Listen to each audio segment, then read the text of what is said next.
So I was told a story recently. Now here's the thing. Here's the thing. And I purposely didn't tell you this, because I wanted to tell this to you. Obviously, it's not ridiculously crazy. What is that cigar? It is a Partagas? Partagas Habano. Darren, are one of those mine? Two of them are yours. Okay, I'm just okay. Thank you. I don't know why you're saying it like I was keeping them from you. I mean, you didn't. I didn't look. I didn't even know what I was looking at earlier. I'm sorry. Because I knew Daddy had sticks for me from Cubans, and so I saw that label, and then I saw the size, and I said, "That's not American, or domestic, I should say." Okay, let me get back to it. So yeah, I'll tell the story, and I waited to do it on here just so that you can like live in this with me. Yeah. Well, before I get into it, can you think about like when we talk about these things that we discuss on Black and Blurred, and a lot of things some people get upset about because it feels like we're punching against progress, right? If we're talking about the ideologies that are surrounded and perpetuated through critical race theory, and the popularized version of critical race theory, and the ignorantly popularized version of critical race theory, and then all these other things, with different buzz terms like nationalism and white supremacy, where those things actually exist, but because of the foolish idiocy of today, those things being actualized have been kind of like diminished. Like, so when you actually have a racist now, and you actually have a white supremacist, we've removed the value of that actually, because now everybody's a white supremacist and everybody's a racist. Yeah. But so with this looming ideology all over us, have you seen it like acted out in different ways? Have you seen these ideologies in praxis? Like which part? The part anything that fights against white supremacy? Well, no. Oh yeah. Just the ideology. So think about somebody who disagrees with everything that we say. Have you seen these things played out at all? Through video. Have you? Really? Not in real life. Have you? Okay, no, you haven't. Maybe in real life. Maybe even small conversations. Yeah. People hint at it, and like in what way? Well, usually it's the patriarchy thing. Mm-hmm. But this is a conversation you were a part of? Yeah. Okay. Yeah. Like a place that I used to work at, they used to always talk about patriarchy and how they used to compare they literally would compare the world today to Handmaid's Tale. Okay. Like this weird combination of men and Christianity. We've talked about that. And then they also used to talk about specifically white men and Christianity. Right. And what was awkward in that conversation was they were like speaking on my behalf to me while disagreeing with me. It's the weirdest thing. That is an interesting place to be in. It's like been in that a lot of times. I don't think, but how do you think like that? Who have you spoken to that gave you that worldview? I think a lot of what drives conversation today is developed in academia. Right. Well, yeah. Right. And in some small ways, those things are affirmed by some of the voices of the people, but then everything else gets drowned out, right? And so it just causes all this nonsense. So we have a friend who was somewhere in the world, and in schooling somewhere in the world, linked up with another believer. This is like they had just met, and linked up with another believer, and started growing in relationship while just being there, and they were kind of like, I guess, with their dorm, and at some just gatherings and enjoying time and things like that at this place, and kind of like younger women were doing what younger women do. They were walking around and flirtatiously asking guys to rate them.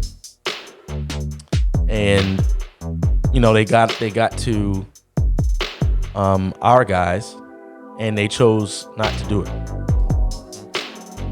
They got to our guys and they chose not to do it. They said, "Hey, can you rate us? Can you rate us?" That's not open. Just put it on there. That smells delicious. It tastes like Old Bay and honey. Old Bay? That's interesting. It's weird.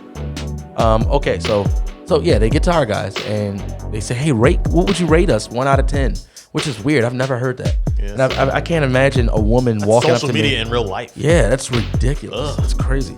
Hey, Awkward. rate me 1 out of 10. And they're like, look, we're not doing that. I mean, no, we're not going down that like rabbit hole. We're not going to do that. And so they're hanging out again another day. This is a different day, the following day. And these same girls come up to them and say, hey, rate me 1 out of 10. They're like, no. I mean, this kind of sounds like a TV show, doesn't it? It's ridiculous. They're like, no, we're not doing that. A reality TV show.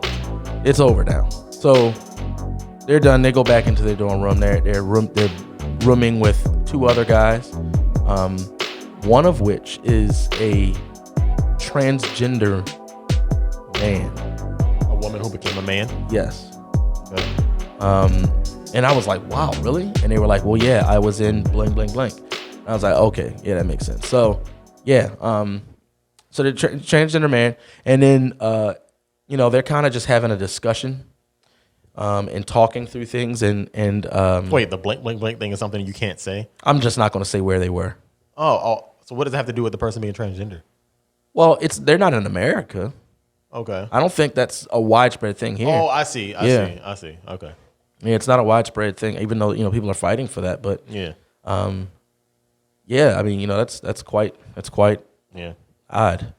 And so this story is still fresh in my brain. I'm going to get some of it wrong, and by getting it wrong, I don't mean I'm going to tell lies. I'm just going to leave some things out that I wish I didn't leave out. But I'm going to try to get it all in. So they're just in discussion. They're sitting around. They're talking and discussing things, and the transgender roommate is kind of like looking at our friend as the quintessential American, evil capitalist and everything.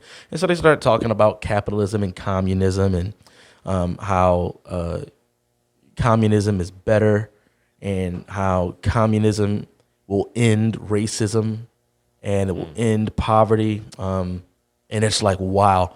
And so our friend is saying, hey, give me an example of where that's happened before. right. And so, I think a very popular response to that is, well, they were just doing it wrong.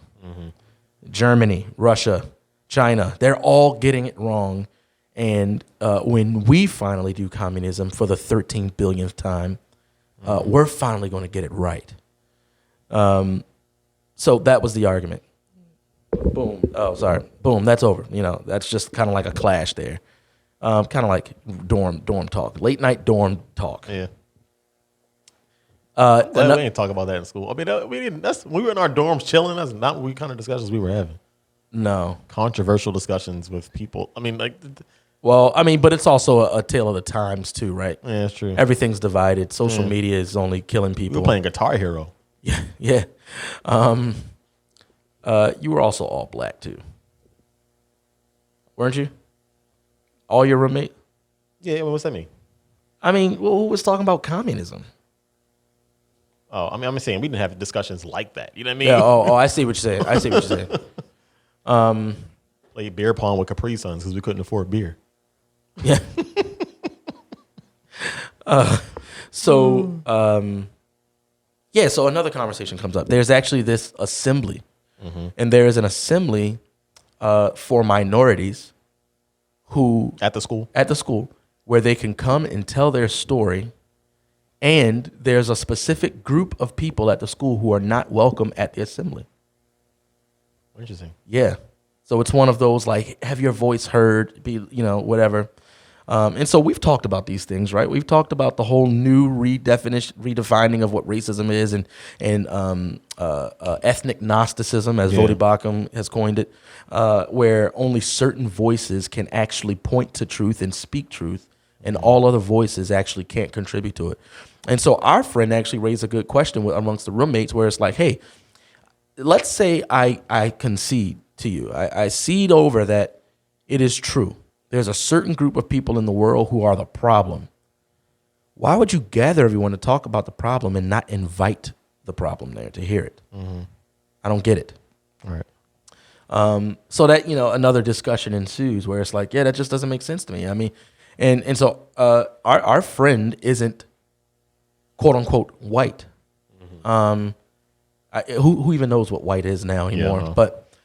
Yeah. But he's not. So that's another conversation. It's over. Another day, our friend and his other friend, his roommate that he's actually, friends with, are listening to Michael Jackson, just chilling and listening to Michael Jackson.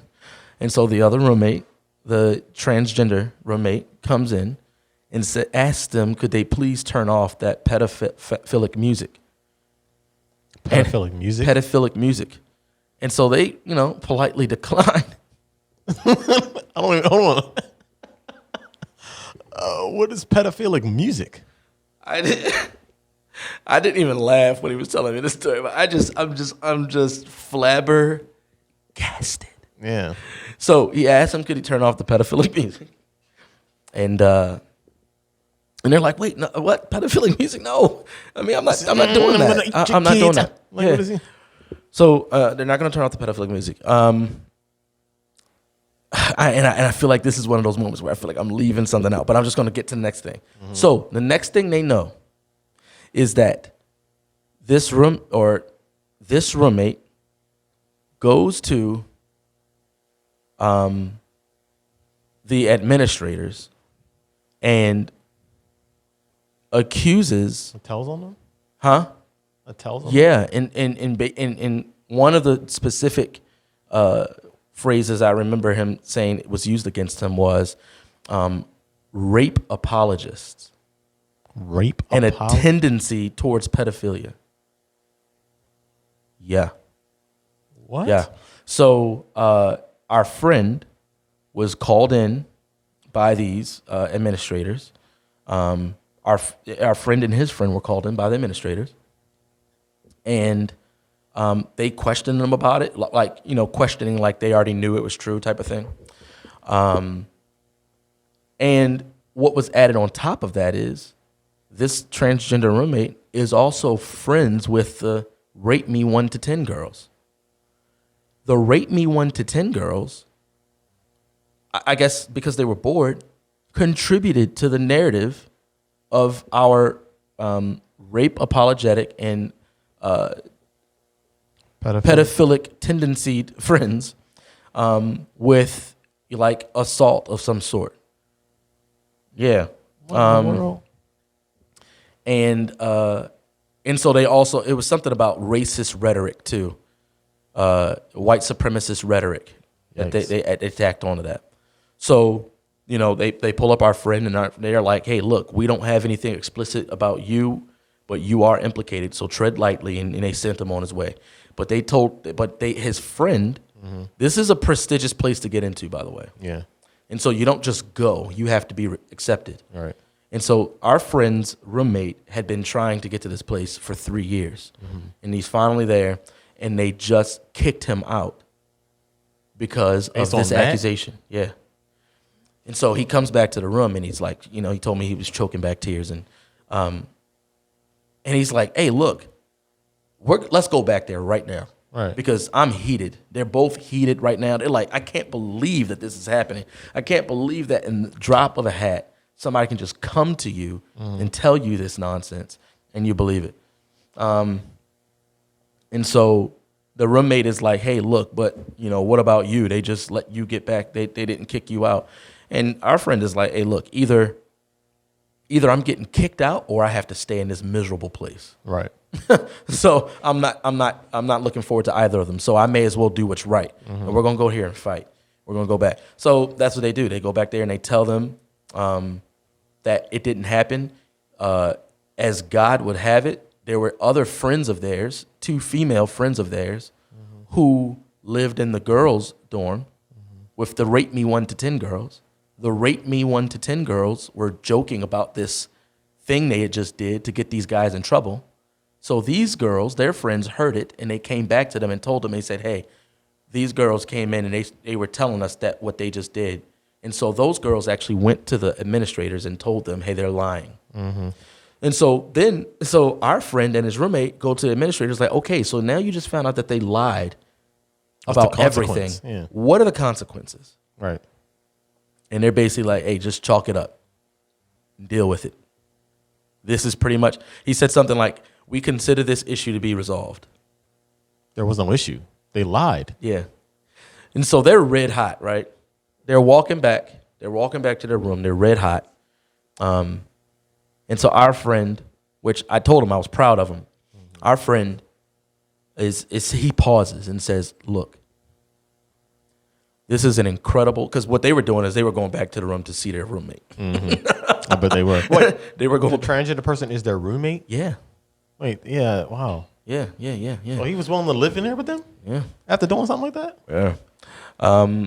They were going back to see the roommate, and he paused, and not only did he have this thought that, no, we cannot do that. We can't go back angry, yelling and cussing at this person. But even more, he said, this is an opportunity to extend grace. Mm-hmm. This is an opportunity to extend grace. His roommate wasn't feeling that. Yeah, so he was like, hey, look, just go to your room, like go away and let me deal with this.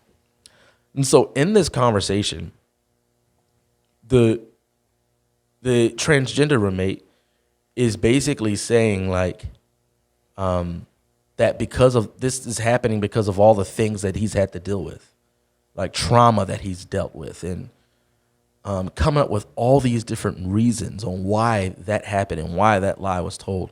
One of which was the fact that our friend benefits from pretty privilege, that he's pretty, and so people treat him better. Wow. You're just making up stuff now? So here's how that conversation went. You suffer from pretty privilege. Like based on, because people find you attractive, they treat you better. And then our friend is like, well, no, that doesn't make sense. It's all subjective anyway. If I went to Korea, they'd think I was ugly and my skin isn't light enough actually. And then the response was, are you, what's it called? Like, oh man, I forget what it was. I forget all these different terms, but he basically accused him of appropriating Korean culture and the way that they view beauty. And so now our friend is sitting there thinking, what is happening right now? What am I in right now? It's a walking CNN. Yeah. I mean, like, what is that? And so, and so so that's what the way the conversation was going the entire time. Everything that was being told to him, he realized that his roommate probably didn't have a single original thought coming out of his brain. I've never heard of some of that stuff. It's wild. Pretty privilege. Pretty privilege. Yeah, that's right. Pretty privilege. And so I think the conversation ended, because this was one of the last things he said to me. The conversation ended with the transgender roommate saying, at some point, because our friend was bringing up the fact that, hey, all these different things you have against me, that's prejudice. Mm-hmm. And so the transgender roommate says, at some point, certain prejudices just have to be. Now that sounds like Germany. Yeah. That sounds like USSR. What right? The irony of that? I mean, that's just such irony. Yeah. The transgender person, who would be the victim in every situation, has now justified hateful thoughts. I mean, the thing that they've been like, crying out for, right? Mm-hmm. This equality, and I just want to be myself. You know what I'm saying? Like, and wow. And so at the moral of this story is, shut up, y'all. That's different. What is this? What exactly is happening? And here's the thing. I don't know that this person would be able to coherently explain what this was, what was happening. Yeah. It's literally just like bashing people with phrases and words in order to justify the hatred you have in your heart. And then also not just hatred. Yeah. Well, it's a lot of pain. Yeah, right. Yeah. And when their pain is met with human devices, that's what ends up happening. There's actually no hope. Yeah. No hope at all. And so at the end of the day, something that we've been saying for years before even of this woke stuff was cool is that if every oppressor in the world ended up getting on bended knee and repenting and apologizing to all the individuals they've oppressed, all that would be left in the world is a bunch of pissed off people. Right. Because now there's no more targets. We just try to find a new one. Right. So